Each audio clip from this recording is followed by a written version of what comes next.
Hello and welcome to Sinning or Winning, Sindependent production, a bit more of a longer form. Indie titles do like to throw out bigger games like this that, unless I'm going to put 40 or 50 hours of gameplay into to actually produce a review for, would be impossible. But watching smaller studios extend as far as this is a great laugh, and as you can see from the thing, they have a lot of help. Notice on this menu, by the way, no options menu on this. So I've taken a bunch of clips, I've compressed them down, and I'm going to talk you through them. So this is the character customization. This is the first thing you've taken into. What made me laugh was the head selection just seemed to be bigger or smaller heads. You see a tiny head from a big head. And the second thing you pick is your classes. So it's a great system to have classes and things like this. It means you can differentiate players. The biggest problem though is that it means there's basically no single player. You need other characters' skills to add to your own to build things that you need to survive. So if you want to play this on your own, it's not going to happen. You need at least 2 or 3 of you to be playing.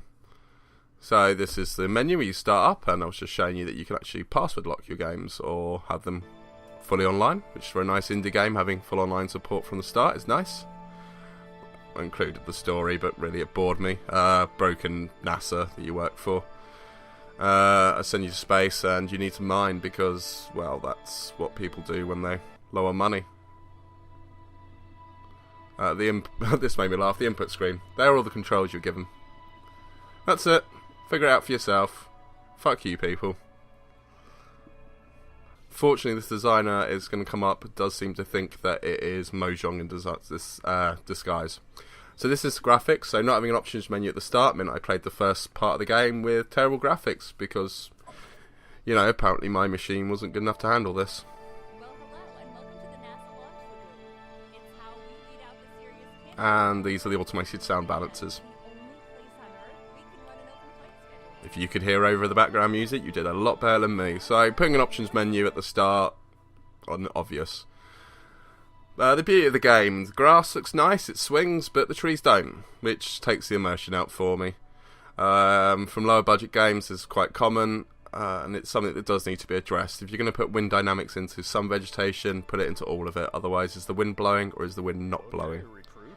So this was to show me how to build a vehicle, and it is damn boring. This was just to pick a set of wheels, and there's a bit of incorrect science here which I'll point out. If you're going to put science into your game, please do it correctly. If you're going to try and teach children, don't teach children things that are wrong. So to make the wheels, you had to basically find out about friction. You run an experiment, and you'll see it on the screen now. The bit that I'm going to point out that's wrong is that when friction gets so low, it creates a new kind of friction. So like with ice. Like, ice is slippery, yeah? But if you try and run over it on your stomach, you'll notice that you don't really go very far. It actually turns sticky because it's so much cold on so much surface. But anyway, I want to talk about controls during this part. The controls of the game is abysmal. As you can see the mouse on the screen there. You have to click and then drag round to look around. And for a game that's supposed to be about exploring, it makes it very hard to actually move. You do have your WASD, which moves you back forwards, but then all the rest of it you have to keep clicking down every time to turn the screen. For a guy who has played Cookie Clicker, my right hand hurt during this game, just plainly hurt. And I apologise for this being a long bit, but this was so boring I was going to make you sit through it as well. So, yeah, that's done.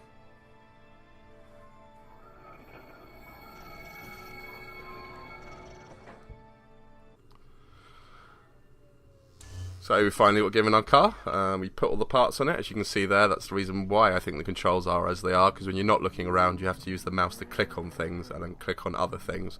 But if you're looking at the thing, when you click on the thing, that does different things to when you're not looking at the thing and you click on the thing. Yeah, I'm not even complicating it, that's how terrible the controls for this game are. And that was the vehicle not actually moving the first time I tried it. Reloaded the tutorial and it did work. So this is the planting of the game. We plant things in the seeds. That goes there and that goes there. And then you can make some plants. So you can see here I'm clicking on things without looking at them. I'm in my rector. And the help screen on the menu as well. again, I mean, look how uncomplicated those instructions just look. Just for basically put 3 things together and they grow plants. But the complexion of the way you build things and put things together, it's just not thought through. It's so slapdash as most of this game is. And this is what I was talking about smaller indie games, trying to do, indie developers trying to do big games like this. There's so much here to get right. And this isn't a free game. If this was released free onto a market and I was beta testing this for them, that's fine. But no, I paid for this game. And you can pull out early access all you want, but again, look at the graphics there, and it just looks... It reminds me of early PlayStation 2? I would say PlayStation 1, but I think the draw distance is a bit too far from there, and it just looks horrible, absolutely horrible. I mean, look... Ugh. Just not rounded, just random peaks. And the running animation looks a bit weird as well. Oh, this was when I reloaded the tutorial. I noticed the whales. Look how pretty the whales are. I mean, look, that's quite a bit of effort to put into a game to have, to have animals as big as whales there, especially when you consider how sloppy the menu is and the controls are. The controls in this game are absolutely abysmal. And the loading times are also abysmal as well. So the reason why I wanted to do this was because look at all the pretty things. Let's go find them. Nope, not that way. The whales are that way. Okay, I could probably edited 30 seconds to a minute out of that one, but here we go. So what do the whales do? I hear you all saying you have only... nothing. You go in the water and you die. No cool shark ripping you up. You're just a space explorer who can't swim. So this is showing the construction. So you click. So that was me looking at it. That's how you pick it up. Okay, now click on it without looking at it, and then you click on where you want something to go. And then you have to pick it up again and go over. Why couldn't I just sort of... It's so slapdash. Again, I can't have any other words for describing this. It's so unenjoyable to play, so unenjoyable to construct things in this game, because it's so finicky and little bit, and you have to do everything manually. Let's run that over there. Let's make sure we're not looking at it when you click it. If you pick things up, then you have to go and drop them again. And the silly thing is that when you put the parts on, the way they just float, it's almost like, are you trying to do a realistic game? Are you trying not to do a realistic game? And again, the immersion for me in this game is just ripped out through it. And the driving isn't linked to your looking. Halo probably had some of the best driving in a game for me, if you're not used to driving games. This is done by WASD. So every time you want to turn, you basically have to flick the key, and you turn quite a bit. Especially in this is called an ATV.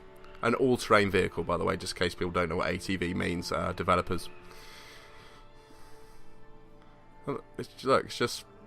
You can't do subtle control or movement with it. You just have to almost sort of aim for the line and then readjust yourself. And if you hit a bump, you go as mental as that. See again, just no control of this darn vehicle. And we're all going to have a bit of a laugh at me in a minute, so I'm just going to keep talking about how annoying this is to control. So look, I can look around, but the vehicle is still going, which is nice, because it means you can look at the scenery. But it does mean that, look, so like when trying to turn that turn there, I couldn't do a slight turning. I had to almost turn my vehicle completely, and I've hit a slight bump there. Now I can't turn, and I fall into the sea. Which of course means death. Well, again, I guess if you're not going to let go of the vehicle, probably does mean death. We saw companions mentioned in the class, and I think this is one of them, but I didn't go that class to see what you could actually do with companions. But it's cool. That does look pretty cool. It's up, it's walking around. It reminds me of very early sci-fi robots, which is cool. But then again, this game needs to decide whether we're going for cheesy 80s sci-fi or we're going for what we know that sci-fi can be now. And again, I don't really quite know what it's going. This was a bit weird as well. So when you climb up cliffs, you sort of... It looks like she's sort of falling over constantly, doesn't it? But it's not. You can actually rock climb up cliffs, which is a nice little touch, I thought. even though they do need to sort out slightly better about what is a cliff and what isn't a cliff, because there's just slight hills you go up and you keep falling down like this, which just holds it up again. But again, this is another example of way too much to be throwing into a game. This is building a spaceship, which should be a very fun experience to do. You know, you build a spaceship and then you go into space. But no, because of how finicky and actually, that's what it reminds me of pixel hunting games. You sort of have to find the right place to look at, the right way to look at it, and then click on the thing. But if you're standing too close to something else or anything like that, you'll end up selecting that. So it's just annoying, just absolutely frustrating in that way. And then to actually build anything, you click on this and you've got your blueprints, and then you press print, because it's the future. It's a 3D, everything's 3D printed, apart from food. But you can apparently 3D print a space station, which again would imply modern space travel to me rather than the retro stuff. So again, it's the game is splitting itself and doesn't really know its own direction that it's going in. So to construct things, like I had to get into first person just to see it, click an object, and then you have choices of where to place it. There is no right or wrong here. If you build the spaceship wrong, it just won't launch. So again, I don't really know why there is construction in this, because you might as well just put the parts together. If they only fit in one particular way and it's just me click on that, just do it for me. I don't need to see it. I'm sure you don't need to see it, but you are going to see it, and that's what you're seeing right now. And you put the nose on top, and then you can shoot into space, which is this. Which again, you get into it, and the only thing you can really do with these is go to space. But yet, you are the one that has to do it. I mean, again, it's like another trope. This is like press, what was it, to pay respect. It's just a necessary button, yeah.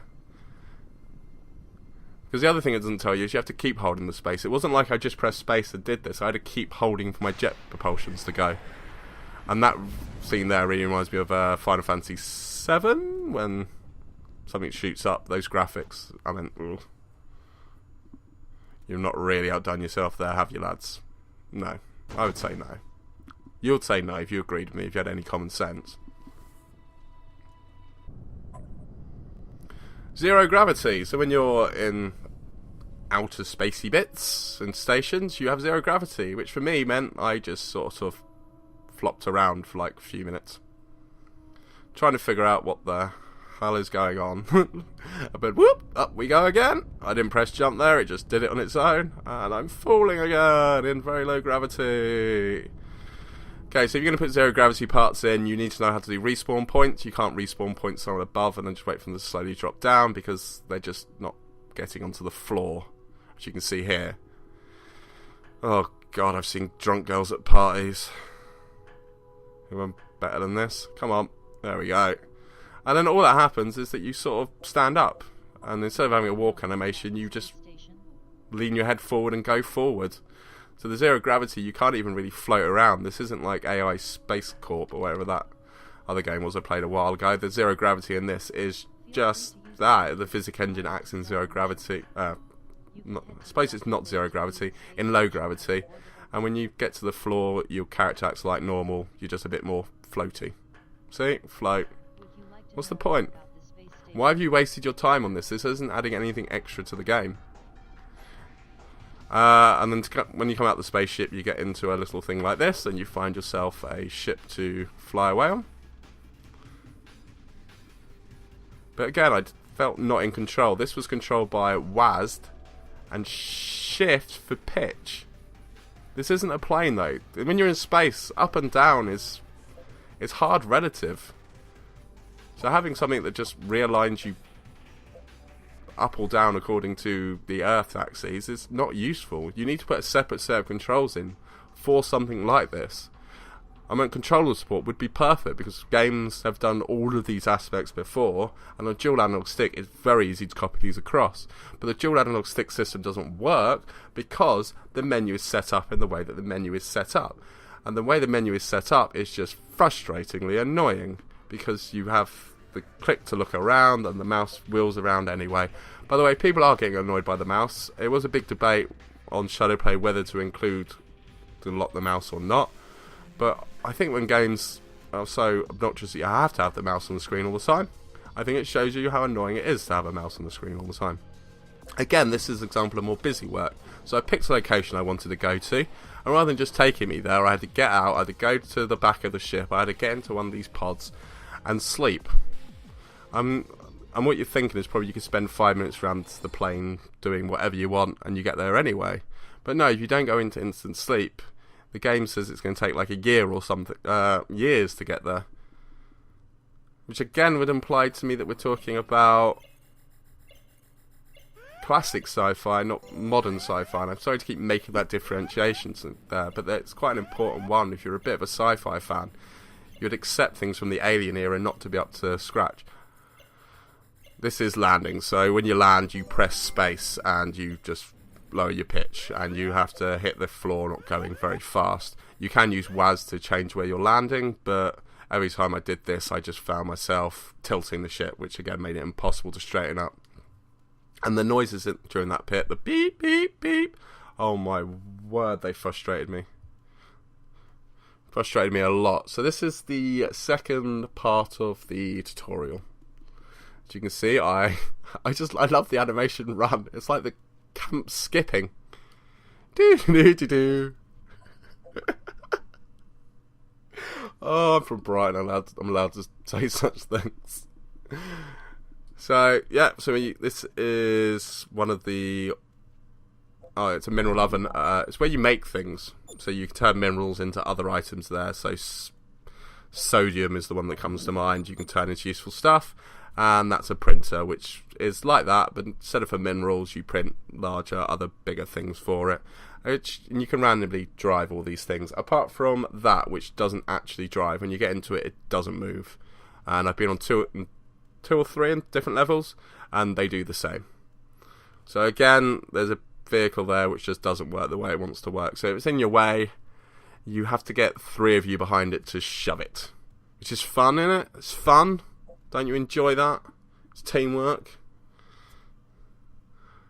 Okay, so yeah, that question mark there was telling me that I'd open up something and get something from inside it. But yeah, there didn't seem to be anything by the question mark. I tried clicking on the question mark. I tried clicking on it, not clicking on it. Because of course, that's common sense in most games. But no, it still was just saying no to me.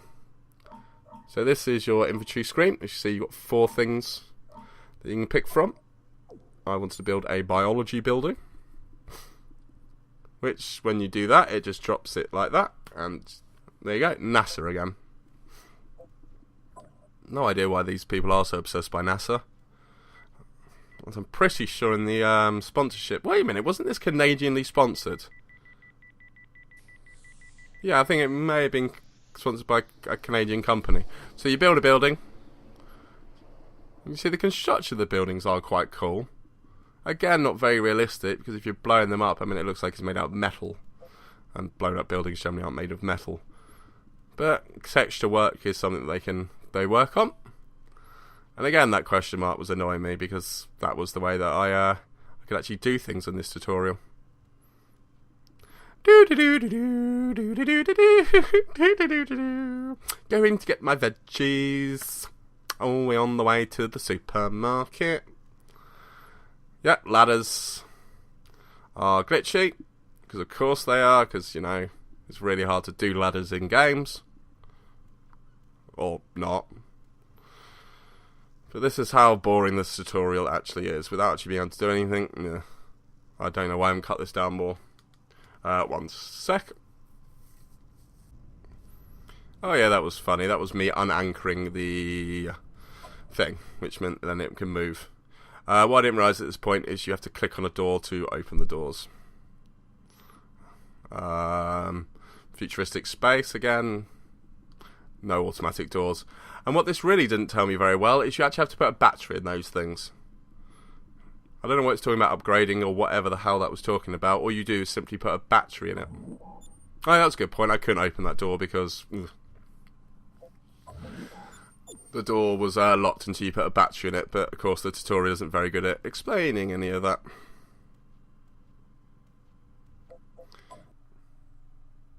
So after doing a bit of an online campaign, I thought we'd see what the multiplayer was like. And as you can see, there is two options, co-op and competitive. But the competitive just seems to say it's a building simulator that you build and it's there. First time I was playing, I thought, you know what, I'll sit through all these animations. I won't click one more time to skip the sequence, I'll watch it. It looked pretty enough, burning up into the atmosphere, landing on Mars, but 3 minutes later, well, for 4 minutes 10 seconds later, I decided I was bored and I was going to skip it. So no idea what that was about. Maybe if you did wait 2 days or something for it to land, maybe it does land. So I'm a mining class. I have a scanner and a mine pick. So you can mine for things, titanium, and then you click to mine. So that's how I thought mining worked. You sort of had to scan for what you wanted, and then you search for it, and there was a probability that you were going to get that, or junk, I guess, was the other thing that you could possibly get. So this was very much my early impression. I've just absolutely landed, and don't worry, I blocked out the landing bit again for you because I know how annoying that is. Especially annoying it was on my ears. So when you get buildings built, you get these things. They're like computers, consoles in places. But again, we've gone back to sort of 80s. I've got something 80s retro sci-fi here with an interface that is DOS based. And again, it is totally useless. You type in things to do it. So there you go, guess, gain simple access.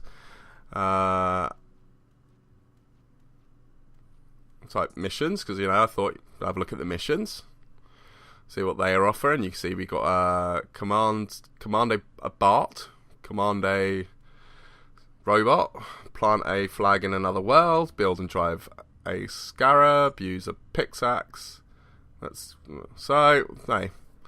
Got some further instructions. Thought we'd have a little ghosty gander at those.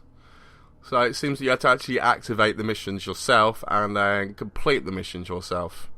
So the game has no detection of when you're starting missions. It's got no interest in giving you these missions. You just have to start them and then finish them when you like. But again, this system, even if it was implemented, would be usable, but it's just not. So you can activate missions. So I'll activate mission 1. Actually, let's show you this. So, I try and complete a mission. Because I've actually already done... planted my flag. But the mission's not active. So let's activate it. There we go. So now we can complete it. We can get our mission done. We can get some progression going. Mission not yet activate. You just gave me a thing saying that the mission had been activated. In fact, it said there, mission activated. So, maybe. Let's try it. What? No, the mission has been activated. See, but now it's number 2.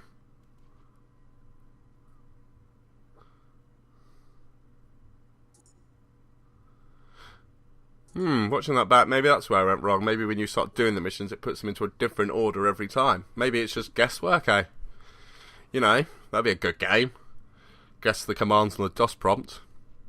Oh, this was quite cool. So when people come and join you, their little spaceship clutters down.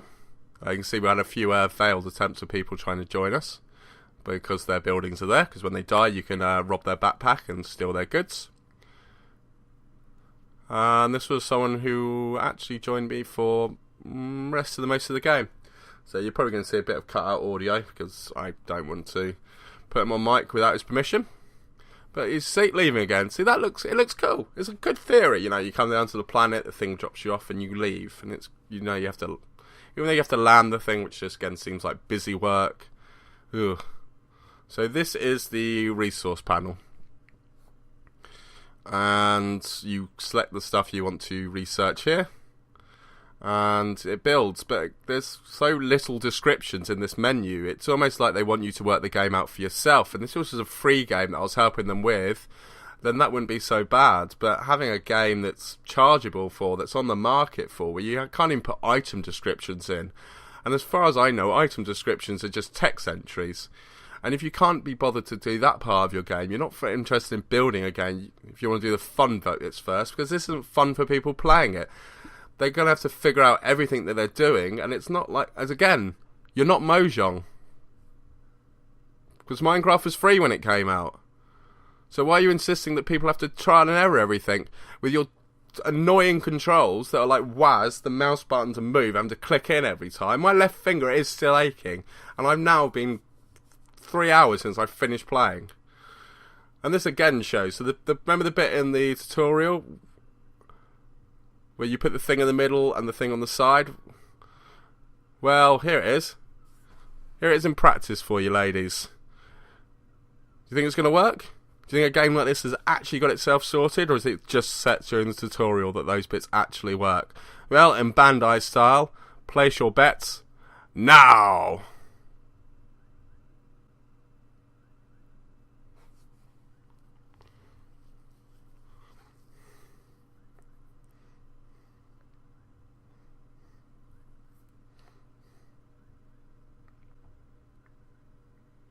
There you go, so seeds in the middle, and of course it does that to me, because why not?